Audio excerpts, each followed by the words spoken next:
morning, everyone, and live from Vienna, Austria, it's Saturday morning.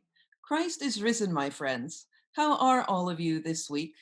According to the Orthodox Church's liturgical calendar, it is the third weekend after Pascha, and on this third weekend, we celebrate the Sunday of the Paralytic, as described in John 5. We're talking about and internalizing the certain revelation of Christ, of himself, in this incident when he heals this man who for 38 years was stranded at the sheep gate at this pool that was once a year healing for the one person who got there first when the waters were stirred by an angel.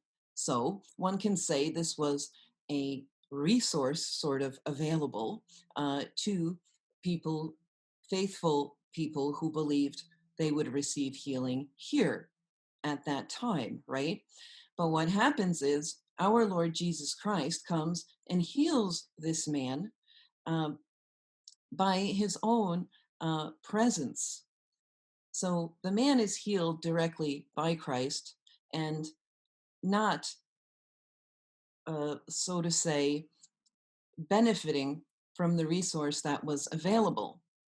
There was another resource, if you will, that was available to people, the tradition of the time of the Sabbath, that was also in place, according to the Mosaic law, to be healing for people, to be helpful to them.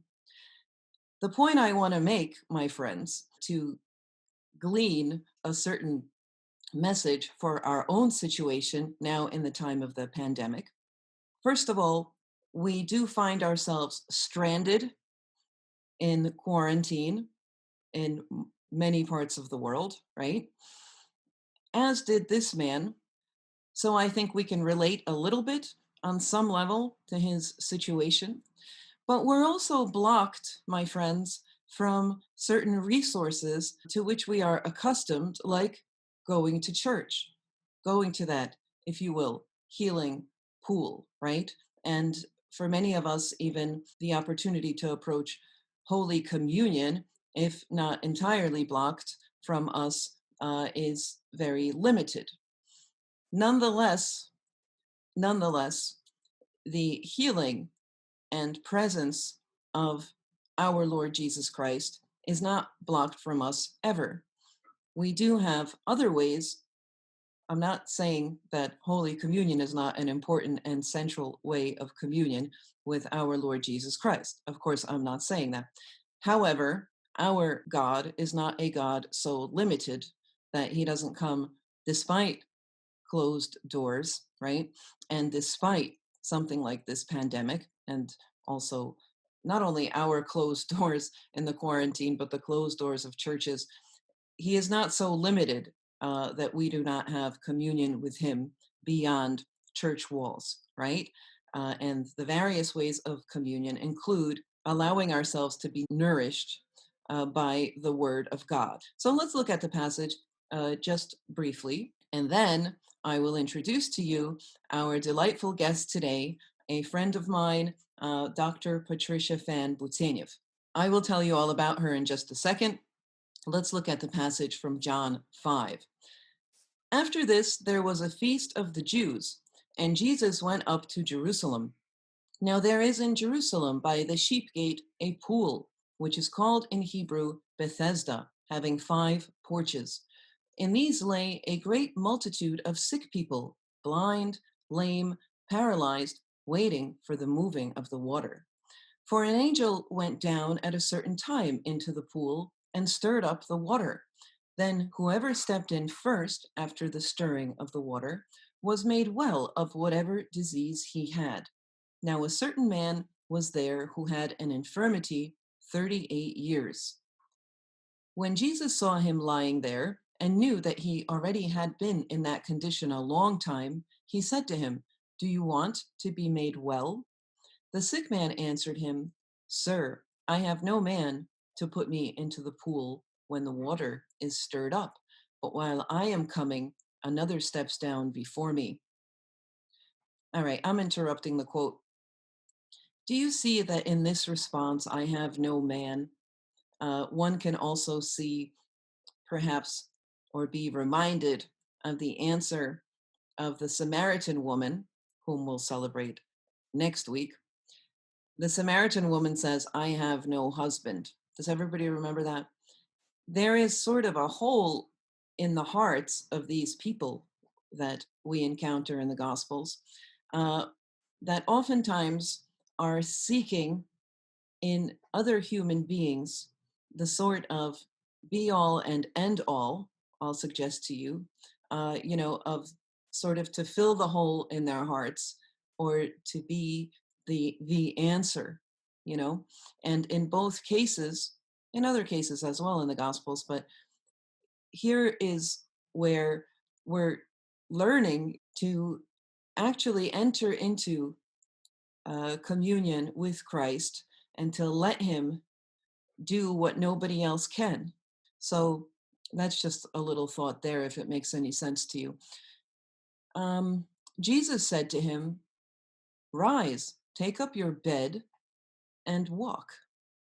And immediately the man was made well, took up his bed and walked.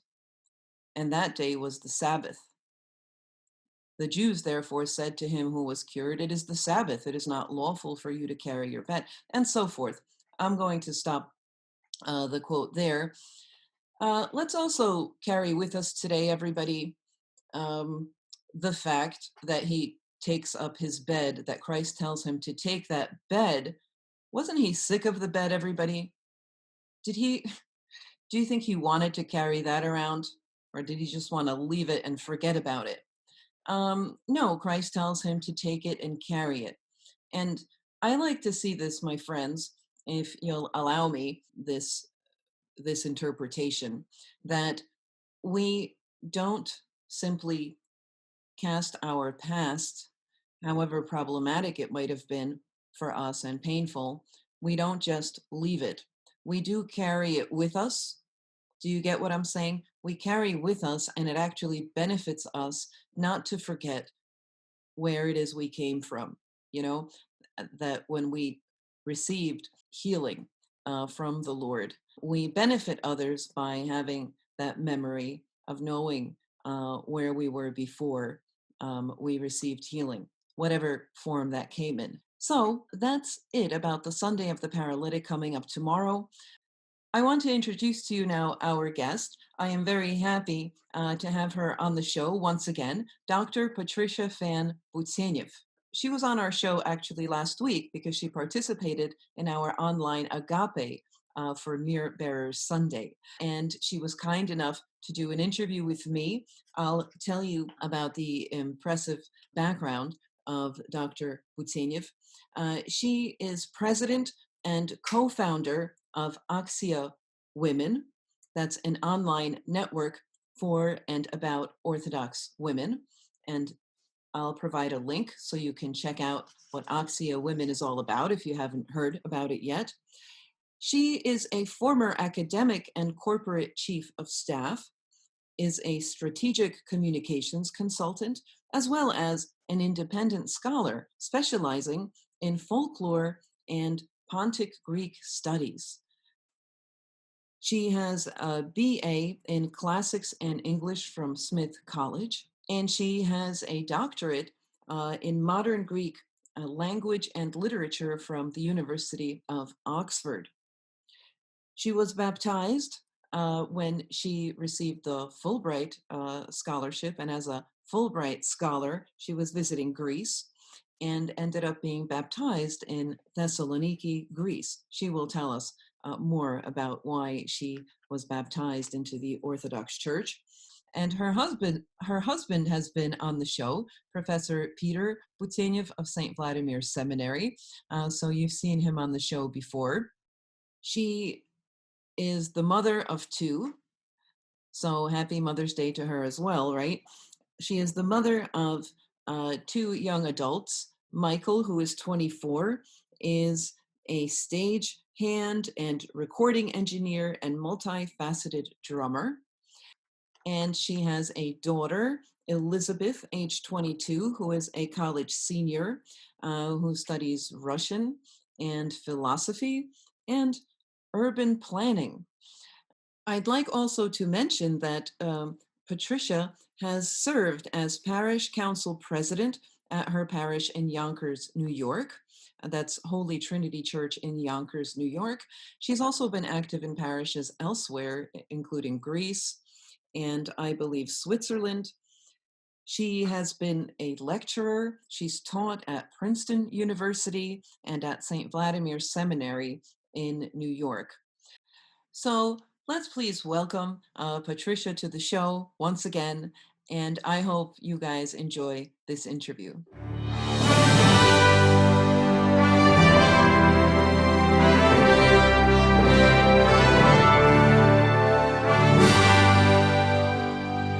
Hello, Pat. Welcome to our show. Hi, Sister Vassa. How are you? It feels a little unreal to be here in your studio, not with you. I've seen it so often. Yeah, it's everyone's dream come true. I know this. I get that a lot. I get it a lot. So here you are, finally. You've made it. You know you've made it. Now that you're here. Pat, no, but really, jokes aside, thanks so much for doing this. And I'm excited to talk to you about all sorts of things. So let me get right to our questions, all right? First of all, could you tell us why and how you became an Orthodox Christian? Oh, okay. Yes, I was raised vaguely Protestant. My parents, in theory, went to a Presbyterian church, but I never really related much at all to the Reform services. And I had a spiritual experience on an airplane home from Greece on my way home from a study abroad program. So I was sort of looking for a church, but I knew quite well it wasn't going to be the Orthodox church because people kissed bones, things like that. It just didn't seem like the kind of church I wanted to go to. But then when I was in Greece on a Fulbright program, in the mid 80s, after I graduated, I was lucky enough to end up as the roommate of um, someone who just graduated from Holy Cross with her master's degree. And when I meet people and learn more about the church and have questions, she was a really good person to answer it. And if it weren't for Patricia Fann, who returned home to California not long after that, and I wouldn't have ended up being Orthodox. And so, yeah, no, I'm very grateful to her. And she's given me principles that continue to resonate in my head to this day. And which is really useful because one of the people we ran into, a lot of the people we ran into were people on their way back and forth to Mount Athos who were really quite certain that women were deeply unworthy of being Orthodox. So she was a really good counter voice to that. Oh, of being Orthodox at all? A good Orthodox, perhaps. Basically we just had a lot more to atone for than men did. And I had just graduated from Smith College. I was doing feminist research. So tell us, did you visit Mount Athos? Oh no, it's left me with a rather not a very enthusiastic view of seeing the place. That being said, I was baptized. I'd never been baptized before, so I was baptized in a metochi, a little mission church of Simono Petrov Monastery. So I can't say I have an entirely bad attitude towards Mount Athos. That was a lovely experience. So I'm also, as much as I look at them a little bit askance, I'm also very grateful to them, right, to the holy mountain. Yeah. Well, so how old were you when you took the dive into? So 1986, probably 20. I would turn 24 that year. So yeah. So, right, it's like you already knew what you're going to be when you grow up, right? I discovered it somewhere along the way. My parents and the rest of my family have dealt very well over the years. They've been very accommodating. Right. So let's get to our next question. Thanks for that. As a mother of two, this is about motherhood, orthodoxy, and the modern day world, something like that. As a mother of two, a son and a daughter in their early 20s, as far as I understand, what would you say were the challenges and also the blessings of raising specifically teenagers in the United States just about Sure. 10 or so years ago. What were Yeah. the specific challenges and blessings of raising them in an Orthodox church in the United States?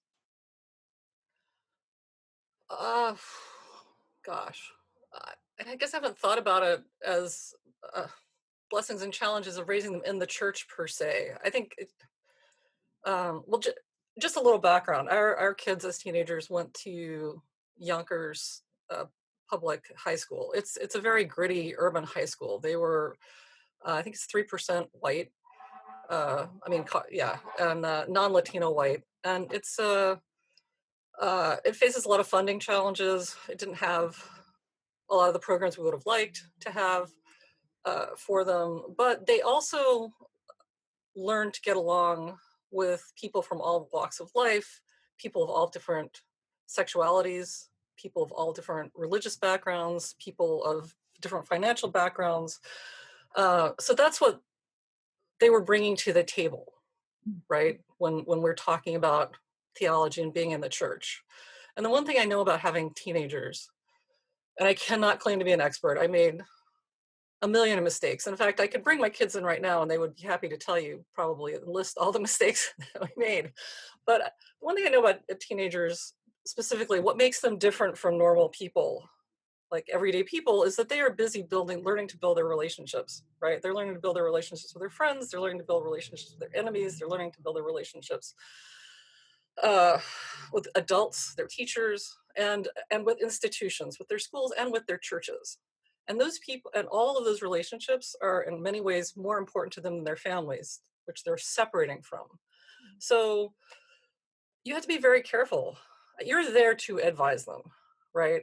And so, and how to navigate these relationships. The problem is, the challenge if you're raising them in the Orthodox Church is that they're getting, uh, depending on where they're going, at camp perhaps, or in their everyday churches, they're getting messages that says that these people that they're trying to develop relationships with, um, maybe, sinners of a kind that, they shouldn't be associating with, or whatever. And my feeling is that if a church is trying to separate them from their friends, the church is always going to lose. If a family's trying to separate kids from their friends, the family's going to lose. So you have to be, uh, well, so you have to be cognizant of that. But the other thing that I think that is Orthodox, we do have some useful, I don't know if it's spirituality or theology. I'm not a theologian in any sense of the term. Thank goodness I'm married to somebody who is a theologian and he can sort of take that end of things on. But um, we have people like Mother Gavrilia who says things that are really useful, like God loves your enemies as much as he loves you. So my kids can really relate to the message that God loves your friends as much as he loves you. God loves that teacher who's giving you a hard time as much as he loves you. That was a harder sell, but it still makes, it's still, it's useful in a situation where not everybody is Orthodox. And it has the saving grace of being true too. The only other thing I know about raising teenagers is that they can smell hypocrisy, you know, from a mile off. So we did try to tell them the truth as we knew it at every stage. So if we knew answers, we would tell them. If we didn't know, uh, we would tell them. If we disagreed with something some church person had told them, we would say so. That I think that's, again, about the only thing you can actually do with teenagers, because otherwise you are going to lose them. Hmm. So You, so far they still, uh, while they were in college, they didn't go to church much because they were nowhere near a compatible Orthodox church. Um, as a result, now that they're home, they both rediscovered Holy Week in a way that was really very deep and satisfying to both of them, which was beautiful to see. Really beautiful. We read through all the Holy Week services together, just all the readings, and I don't. We've had some great discussions. It's been beautiful. Right, right. So that was this year, right, when it Yes. didn't actually involve going to church, because there's Right. really, difficult problem Yeah. of passing the church going tradition to the next generation. There's Mm, seems to be, well, all across the board in different Christian denominations. It's not no. the Orthodox don't have a monopoly on that problem, No. but it is a problem, specifically with this age group. I would say probably the early 20s, the yet unmarried. In fact, Yeah. that generation is actually not really, they're oftentimes not getting married, or they just don't have. It's funny, I'm observing in this generation, in people close to me that have children that are young adults, they don't seem to, they congregate in groups. They have a group kind of friendship. I don't Mm, know. They hook up, I think, somehow, but they're not like paired up. Like when we were, mm, late teens, early 20s, people were dating, they were mhm. there for couples. And Right. so, a lot of these kids don't seem to date. I don't know. So there's weird, I wasn't going to talk about that. But the church going thing, until they have kids of their own, it seems like they Right. don't come back. But specifically, maybe the ones that are still, single, and many of them are, they lose, they just don't have the taste for that thing that goes on in our Mm, liturgical practice. So, right. and this is true with parents who Mhm. are very cognizant, or how do you say, very aware, educated Orthodox Christians. I So, will. I'm just wondering, what are your thoughts as a mother? I'm not even asking about your kids specifically because, they didn't sign Sure. up to have themselves. Ourselves talked about. Yeah. I would just say two things. Just to revert to my own kids for a second, we were really lucky. We weren't feeling it so much at the time, but when my husband teaches at St. Vladimir's Seminary, so that was the church we went to for quite a long time. But there came a point where we really wanted to have a parish experience, um, and uh, so we moved to a parish situation, and my kids didn't want to come with us. They stayed behind, and this was when they were in these teenagers that we're talking about. And at the time, we weren't all that enthusiastic about it. We felt families should be all together. But the benefit ended up that they took on and developed an independent relationship with the church themselves. So that has actually stood them in very good stead.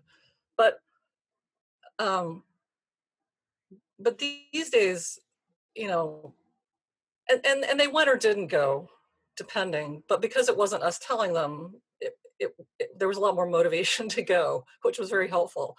The same pretty much pertains today. My daughter's now chosen to go to our church. My son still goes to St. Vlad's when it's open. But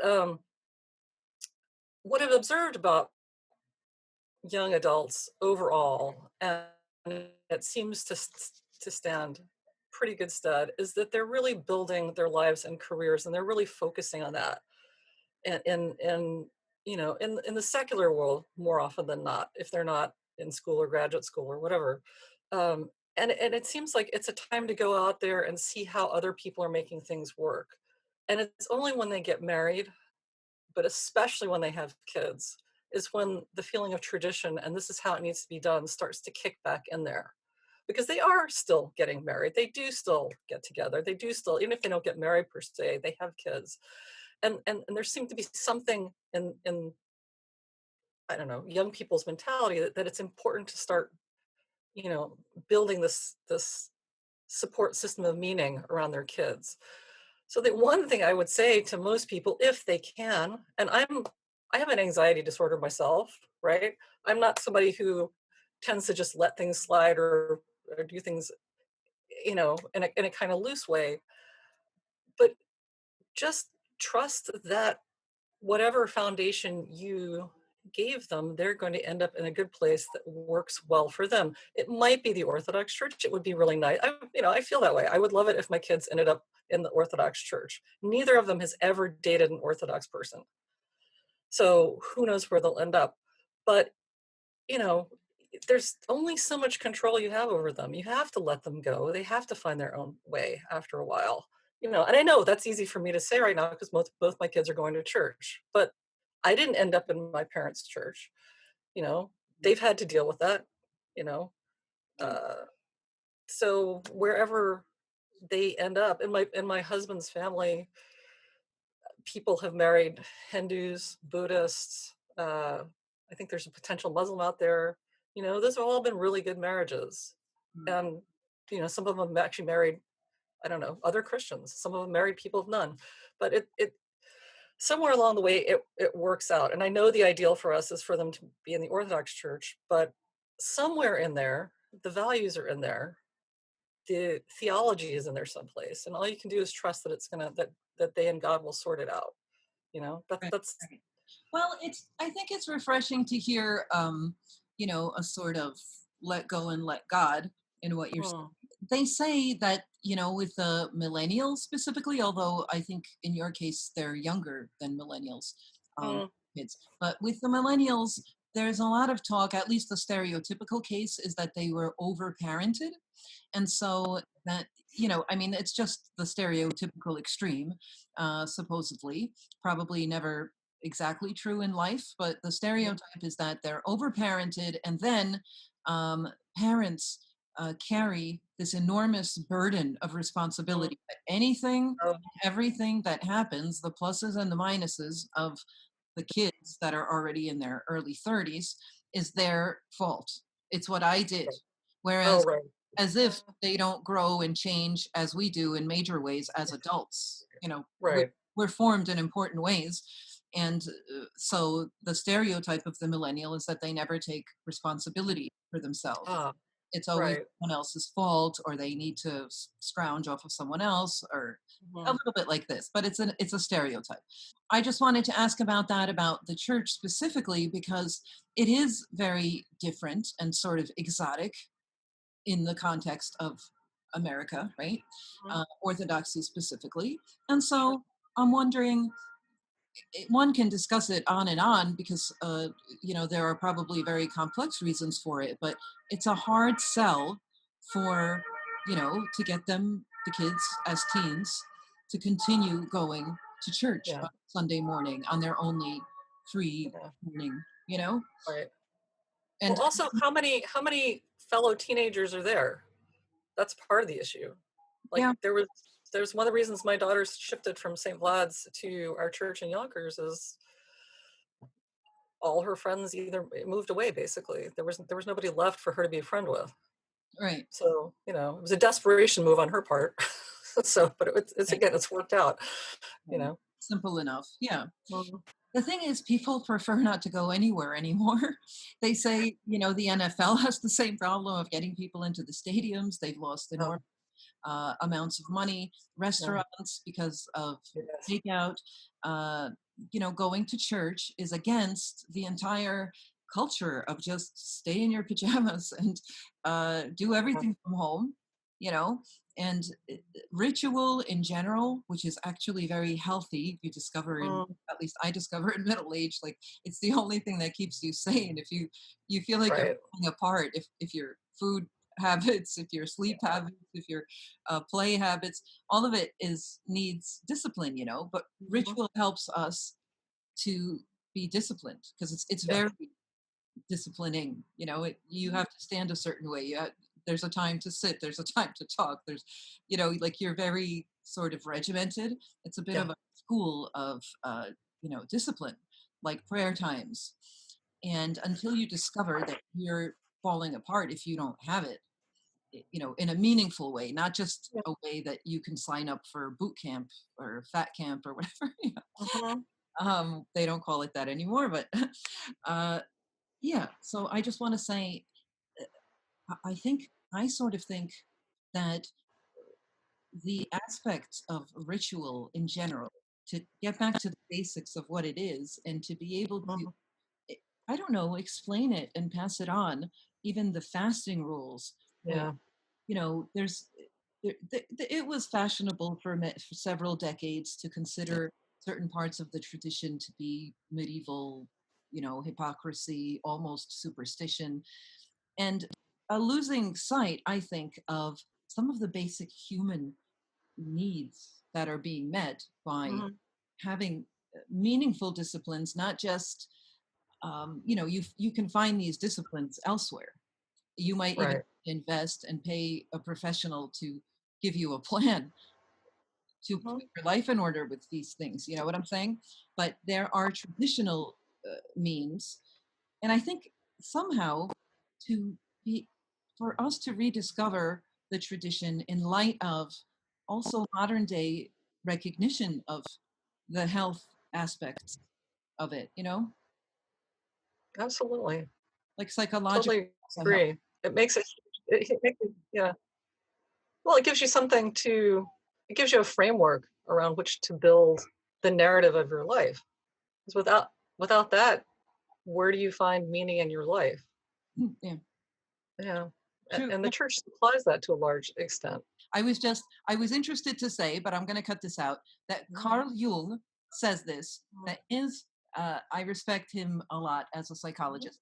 He said that did you hear this part? That he said the biggest problem and most common problem with which people were coming to him for help was that they had the feeling that their life is meaningless. Yeah.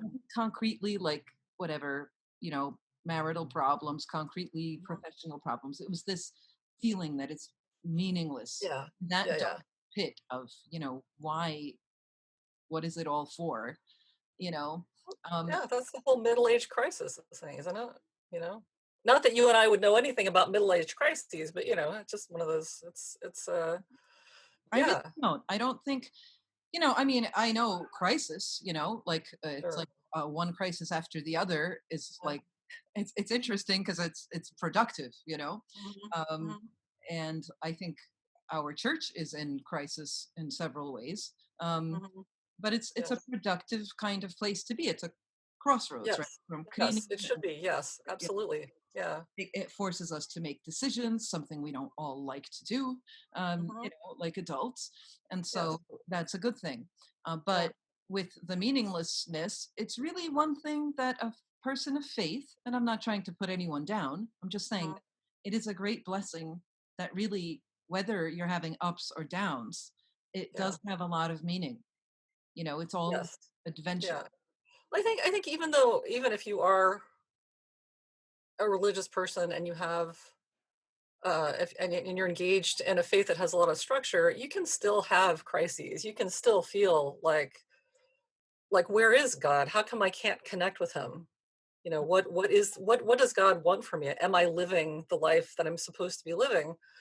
But, you know, with luck there are tools. I mean, one of the points of living in the church is to have the tools one hopes to get through that. Right. Yeah. I'm hoping that's going to be the case, or I joined the wrong church. Well, okay. I meant, uh, what I meant. Maybe it's just not true, and I just thought Mhm. that it's true. What I wanted to say is that I didn't think that it's, in my experience, it doesn't Mhm. seem meaningless. Oh, That's what I meant. That in faith, mhm, there's a meaning to it. I'm not saying you can figure out what it is, mhm, but in any event, from my bell tower, it seems to me like in faith, that God is in the picture somehow. We can feel abandoned. Anyway, we have to cut out like 80% of this because of me. All right. All it's right. a it's a good tangent, but might be a little dark for. All right, thanks, Pat. So, on to our next question. You've served, as I've already told our viewers, as parish council president at your parish, Holy Trinity Church in Yonkers, New York. Now, Mhm. for you as a woman to serve as parish council president. Is that common in the United States? Or I guess you're in the OCA, so is that common? And I'll have two questions in one. Is it Okay. common? And also, did you, you know, leading up to that position and also uh, occupying the position, would you say you experienced specific, discomfort or difficulties, specifically because you're a woman in a Mhm. leadership position? Okay. So I've actually, it's, I have to say, I think it's fairly common, and I've been parish council president in two different parishes. One in the city that was associated with the Romanian church, and one more recently, indeed, with the OCA. Um, I did a survey. We did a survey of women who were leading in the church at a fairly high level, and we uncovered a lot of women parish council presidents. So I'd say it's Who's more and more. Sorry, I have partnered up with a policy evaluation expert. No, I'm sorry, a program evaluation expert named Jennifer Nahas, to run a survey of women leaders in the church, or women who are serving at a very high level or relatively high level in the church. And that included people like parish council presidents, trustees of organizations, and on and on and on, as well as seminary graduates. And there are a lot of women parish council presidents out there. I don't know about, we surveyed mostly Eastern Orthodox. Uh, I didn't, so I can't really talk much about the Oriental Orthodox. I don't know what their situation is. Women serve in the churches at an astonishing rate. I mean, hour for hour. I think it might surprise people to hear that there's probably more women serving in the churches at one level or another than there are men. They're just not very visible. And a lot of that labor just goes unrecorded. So yeah, we surveyed these people, and what I learned from the women seminarians as they reported back, and these were anonymous surveys. We gave people a space to sort of talk fairly freely about what they wanted to talk about, because that's also something that's fairly rare. You don't really get women's unmediated voices very much in the church. So we just wanted to hear what they had to say.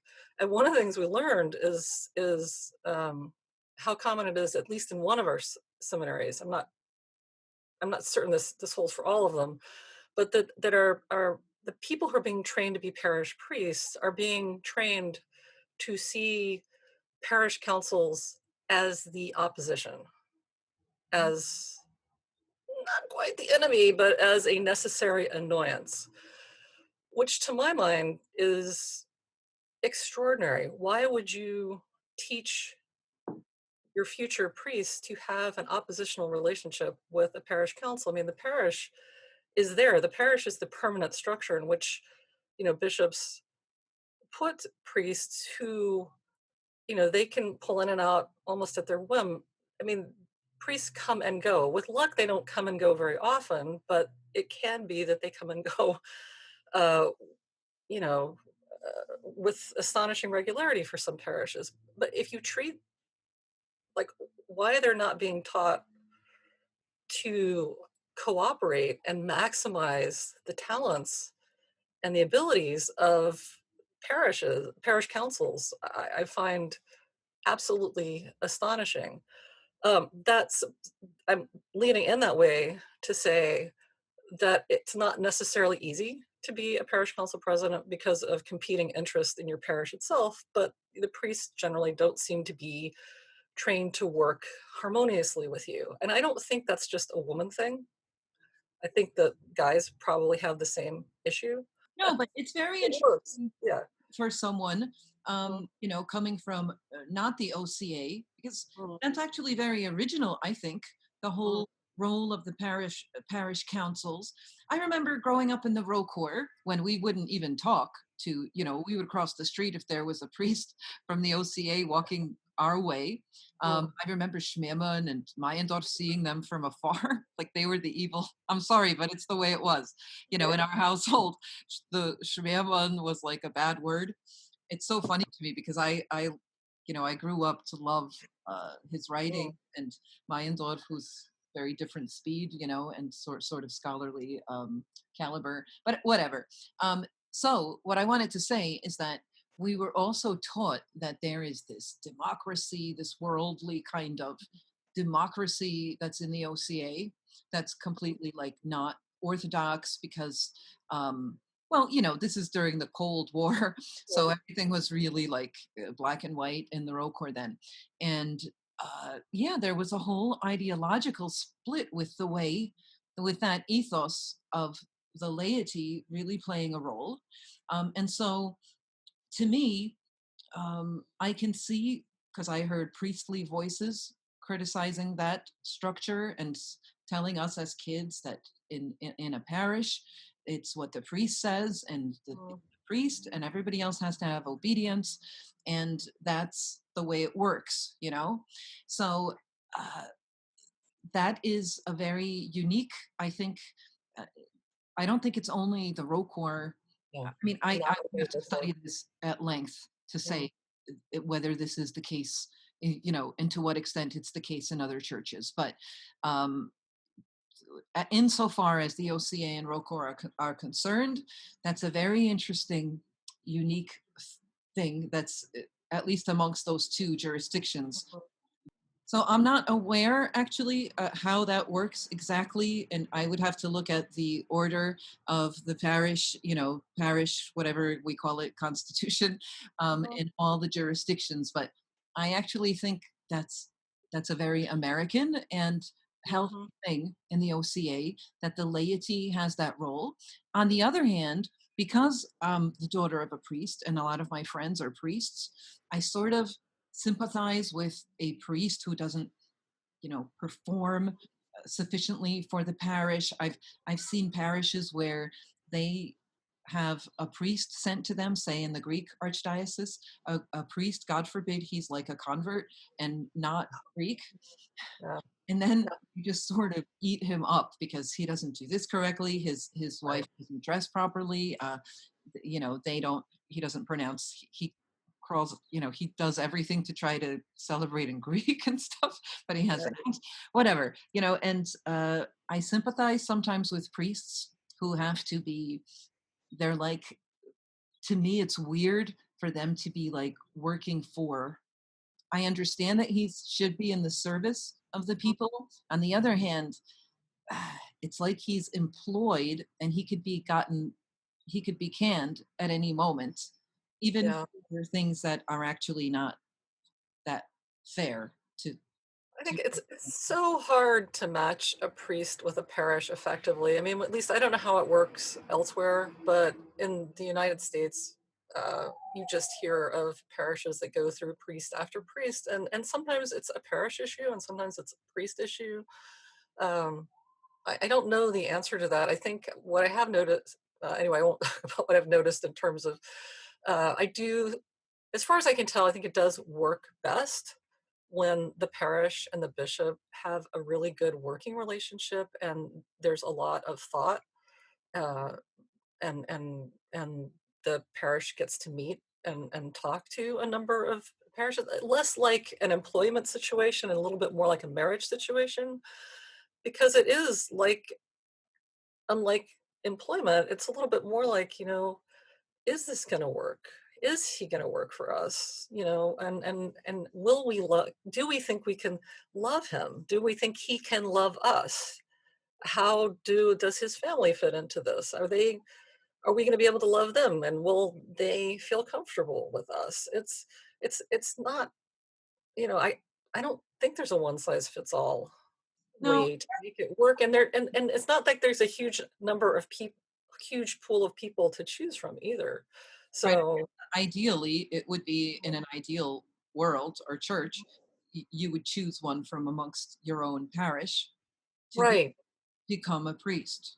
That idea sadly seems to have been largely lost. On the other hand, I do know there's a Greek saying anyway that a priest gets no respect from his own neighborhood, right? The one that he grew up in. So maybe the one that if if you saw him like throwing wax balls across the altar as an altar server, then maybe he's, until you forget that, maybe it's a little harder to take him seriously as, the priest. But it would be great if it were somebody that you had nominated, that you felt like nominating, that knows you and your community, and that you love enough to nominate. So, Pat, but I'd like to get back to some of the dynamic of like women and Mhm. decision making in the parish. I'm so fascinated to hear that it's not strange or uncommon for a woman to be in that position in a parish. So, but the culture of conversation could sometimes be awkward between, say, would you say, between clergy and female, you know, parish council presidents? I don't. That's a good question. I mean, I think some people, uh, some folks feel like they need to defer utterly. Other people feel like they don't need to defer at all, and some folks just want to be in actual straightforward conversation. I tend to fall into the middle camp there. I don't think it works well if one party or the other has a total say, because um, you don't. There's no exchange. There's no. My feeling is that you need a diversity of views to make things work well, right? Because otherwise, there's going to be blind spots, and you're going to make a far many more errors if you don't have a whole series of views come in. And I guess to that extent, I don't feel like it's just a parish council and priest thing. You need, a parish council president and a priest thing. You need to have your whole parish council Right. working with you and feeding into it. So I can't say it's not exactly a black and white point of view, but it does help if um, you find a way to respect each other. I think generally speaking, it's a lot easier for people to respect the priest. The priest doesn't necessarily feel the obligation to respect the parish council president. Um, it would be nice, um, but it also does happen. Do you? I'm not saying that I ran into this in a major way, but you know, Right. It was I do have opinions, and I do say them out loud, and I will repeat them if I need to. So right. So, do you think there's specifically things that are blind spots, specific to men in the church, that are not blind spots for women? I mean, maybe not. oh, sure. The very fact that women do such an incredible amount of work in the church is a huge blind spot. I've been giving this talk in over the last uh, year about the roles of women in the churches, and it lasts an hour. It's very substantive, and it doesn't stop moving. There's a lot of women doing a lot of different stuff in our churches, and I could actually probably talk for 2 hours about that. What's And the talk called? What's the title of it? um, roles of women in the church. It's very basic. Sometimes I call it invisible women, you know, roles for laity in the church. But yes, so the people who are regularly astonished by this are the men. They just don't see it. People have a vision of the church according, any picture you see of the Orthodox Church, generally speaking, what do you see? If you see a picture of parish life in the church, what do you see? You see the guys in their vestments standing at the front of the church. That's what people see in their head. The camera is rarely turned around to the congregation, where it's filled with men, but also probably more women than men. And those women, more often than not, a large percentage of them are doing steady, regular work for the church at all sorts of levels. It could be, from the most basic up to a fairly high level, in our parishes, in our dioceses, and our archdiocese, even at the jurisdictional level, sometimes international level. It's simply not visible to people. They just discount it because it doesn't fit their idea of what the Orthodox Church looks like. So, Yeah. and I think this is even more true of men than it is of women. Women tend to know about it, but they don't think about it at the same level. They're ready to do it, but men generally don't even see it, right? So, um, to my mind, that is one of the most important things that we need to change as women in the church, is to have people look at the reality of the Orthodox Church, what's actually happening in it.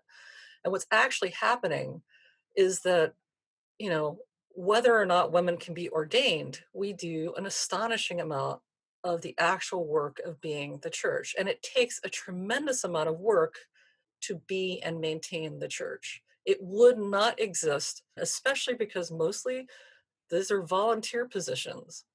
And more uh, volunteer work is being taken on by women, even more than it used to be. Men, by and large, are more reluctant to take volunteer positions. But the trouble is, as you may know, is that people tend to value what they pay for.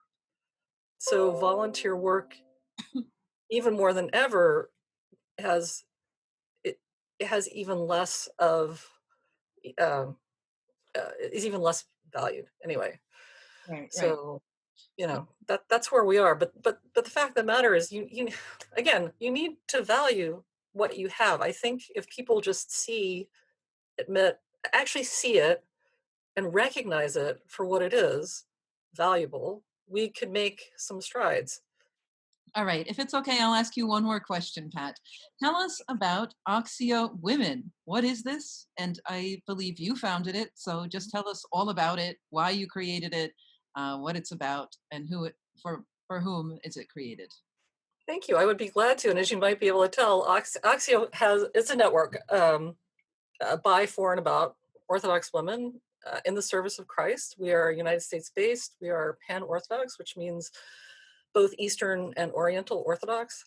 Uh, Currently sit on our board. We're hoping to add a couple more. And it's women uh, of all ages, women from a whole variety of backgrounds, political persuasions, you name it. We were founded a year ago, and I founded this network.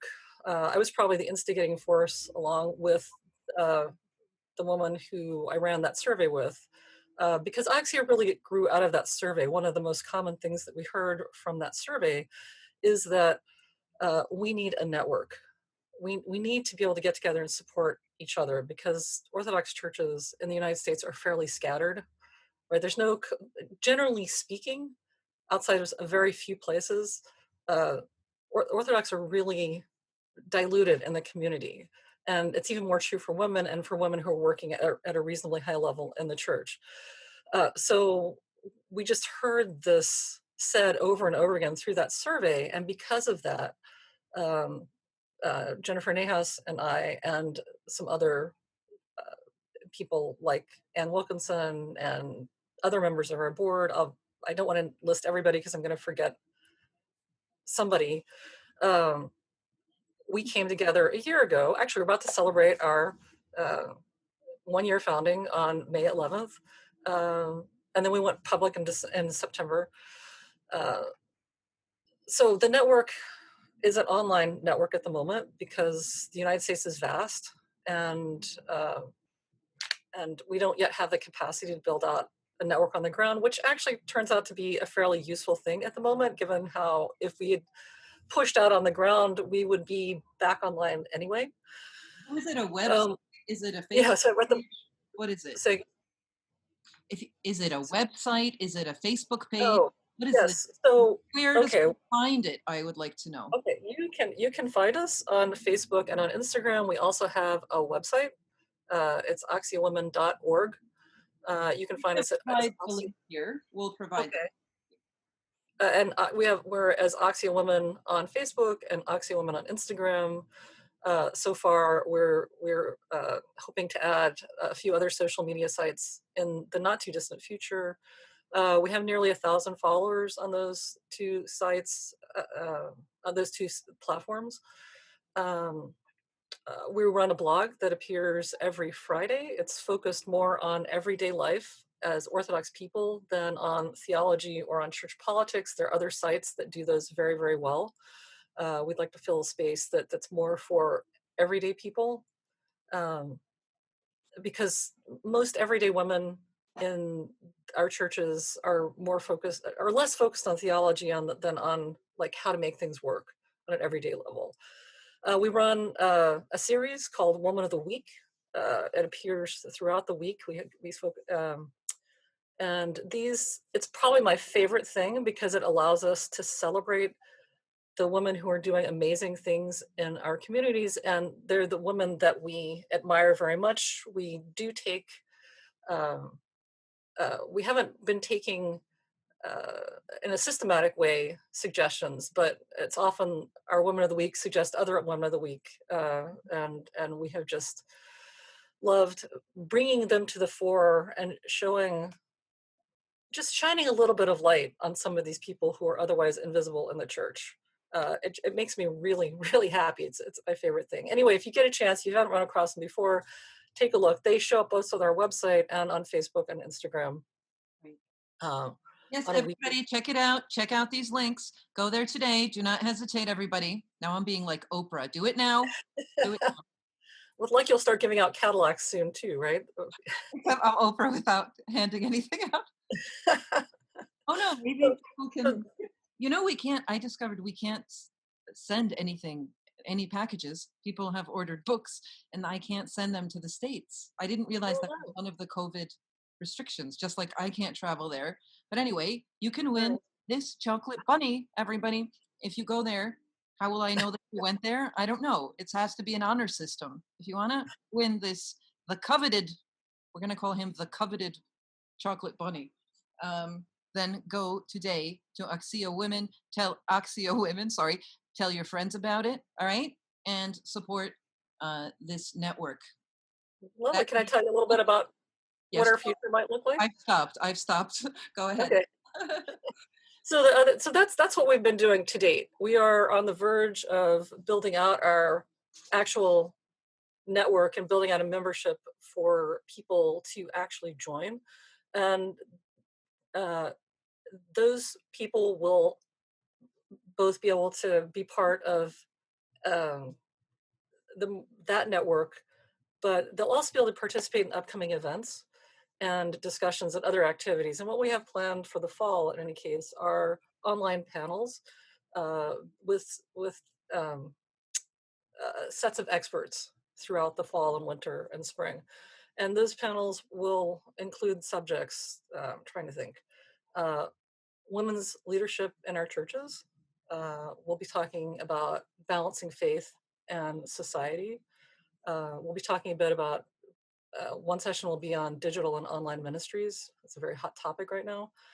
And the other one, which was came up, is a show on baking and cooking, because a lot of our members and a lot of experts that we've tapped into so far have had that as a side interest. We will also have webinars. One of the webinars will be that talk that I was just telling you about roles for women in the church.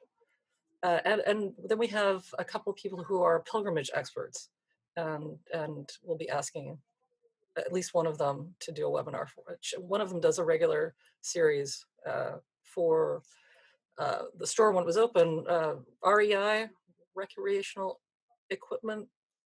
Anyway, it's a well-known sports store. And we will also be starting a marketplace for Orthodox vendors in the near future. Orthodox offenders? Preferably not the offenders end of things, but vendors, people who make and sell things in the Orthodox sphere. So there's some people doing just beautiful work out there, and we just like people to be able to find them more easily. Right. Okay. Yeah, they make like prayer ropes and whatever, right? Icon. Beautiful. Like some of them are making toys for children, like Orthodox themed toys for to take to church with your kids, to give to your godkids. Others are making stationery or binding prayer books or making candles and soaps and really other beautiful things. Some of them are making gorgeous like face creams and things. There's a homeopath that we know, she's Orthodox, and makes a gold, frankincense, and myrrh face cream that's just Yeah. gorgeous. So, Oh, I mean, how can you not want to at least check it out, you know? yeah, yeah. Yeah, I could get into that. Yeah, Especially around Christmas time, right? I'll be like, can I model your facial cream? Yeah. Yeah. All right. Listen, so I usually only model for Clinique, so it Yeah. might be a problem. So we'll see. Check your contract. I have to check my contract. Maybe I could do the hand for them. Yeah. I was never the hand. I was always the face. Mm. Well, thank you so much again, Pat. It's wonderful to hear from you, and I'm sure our viewers are excited to learn about this initiative of Orthodox women, and I'm sure they will visit the site and get involved. Anybody interested, do get involved. There are good things going on in all aspects of the Orthodox Church, my friends, and it's a pan-Orthodox thing, right? So Yeah, everybody, absolutely. Yes. but it's probably not limited to Orthodox women, is it? Any No, no, we have a lot of our followers are also men. We have clergy who follow us on all women, levels. Yeah. non-Orthodox women? Actually, yeah, we do have some non-Orthodox women who are followers. Yeah, and it's really lovely to have them too. So, yeah, everybody's welcome. So once again, Pat, thank you so much for coming on the show. I'm sure our viewers are eager to check out Axia Women, and thanks for sharing about all your initiatives and exciting plans. Pat, you want to say goodbye to our viewers? Goodbye. It's been lovely to be with you. It's been lovely to be with you, Sister Vassa, and to share a cup of coffee. And anyway, have a lovely spring. Thank you. I hope we will. And I can't wait until I could see you and Peter again in person and travel over to the good old US of A. That will be a delight. Yes, we know that this shall pass. And but we're, insofar as we're still on this adventure, Mm. I'm very encouraged to see, you doing this productive thing, this encouraging thing for people of all walks of life. And I'm also saying goodbye, everybody. Thanks for joining us today. I love you people.